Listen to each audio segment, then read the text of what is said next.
వేసామండి. చూడండి, బంగినపల్లి ఇప్పుడే వేసాను. బండి మన ఇప్పుడే పేర్చాను. మరి కాయ వాళ్ళ రేటుగా ఉంది, బాగా రేటుగా ఉంది వాళ్ళ కాయ.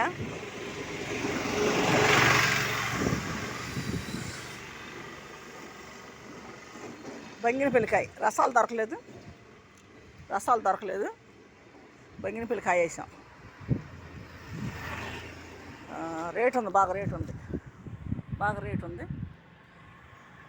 మరి కాయ మరి ఎలాగ అమ్మాలో తెలీదు. రేటు పట్టుకుంది, తక్కువ రేటు అడుగుతున్నారు. మన తక్కువ రేటుకి ఇచ్చాం కదా, అదే రేటు అడుగుతున్నారు. కాయ రేటు ఉన్నప్పుడు రేటు పెట్టాలి కదా, తక్కువ రేటు అడుగుతున్నారు. మరి తక్కువ రేటు కంటే మా కొన్న రేటు అన్న పట్టి తేలాలిగా. రేట్లు ఉన్నాయి, మరి కాయల రేట్లు ఉన్నాయి. చూడండి, బంగినపల్లి, అన్నీ బంగినపల్లి. రసాలు లేవండి, రసాలు దొరకలే మాకు. ఇంత బంగినపల్లి 3 సైజులు వేసినాం కాయ. 3 సైజులు కూడా రేట్లు ఉన్నాయి. మరి ఎలాగ అమ్మాలో తెలియట్లేదు. మరి వాళ్ళ రేట్లు ఉన్నాయి, మరి తక్కువ రేటు అడుగుతున్నారు. ఇప్పుడు 4 అడిగారు, ఆ రేటు కుదరక ఇవ్వలేదు నేను. మరి రేటు బాగుంది.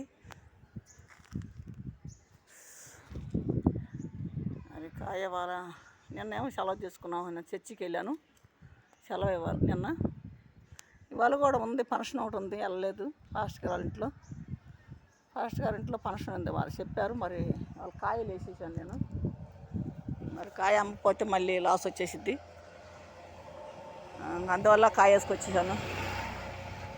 మా బాబుకి చెప్పాను, మా బాబు వెళ్తాడు ఇంకా ఫంక్షన్కి. మరి ఎట్లా అమ్మాలో ఏంటో రేటు తెలియట్లే. మరి రేట్లు ఏమో తక్కువ రేట్లు అడుగుతున్నారు, రేట్ ఏమో బాగుంది. వాళ్ళ కాయలు దొరక్క చాలా సేపు ఉంచారు రాత్రి. మరి కాయలు కాడ తీసుకొచ్చున్నాం. మరి ఆటో కిరాయిలు, మరి బండి అద్దె ఇవన్నీ చూసుకోవాలి. మరి ఇక్కడికి వచ్చేవరకు ఈ తాడేపల్లి అంతా చౌక ఎంతలా కాయని తీసుకురా నువ్వు, తక్కువ కడుగుతారు. 100కి 150కి డజను. 100, 150 అంటే ఏడ తెచ్చిస్తాం అసలు. ఈ తాడేపల్లి ఏరియా అంటే అంత చౌక బేరాలే. 200 పెద్ద కాయ అనుకో 200, చిన్న కాయ అనుకో మాదిరిది 150, 100కి అడుగుతున్నారు. మరి కాయలు చూస్తే రేట్లు ఉన్నాయి, ఆ రేటుకి అడగిట్టిద్ది, ఆ రేటు అడుగుతారు. అసలు చూసాను అడగరు. మరి చూడకుండా కాయలు, మరి కాయ ఎలా ఉంటుందా ఏంటో మార్కెట్కి వెళ్తే తెలిసిద్ది ఎవరికైనా. మార్కెట్లో తెస్తే ఆ రేట్లు తెలుస్తాయి. మరి ఇళ్ళకాడ ఉండి వాళ్ళు ఆ రేట్లు అడుగుతుంటే బ్రదు ఏమో. మరి తీసుకెళ్తున్నాను, ఇప్పుడే పెట్టాను బండి మీద కాయలు. మరి వెళ్తున్నాను. 20 నెంబర్ బస్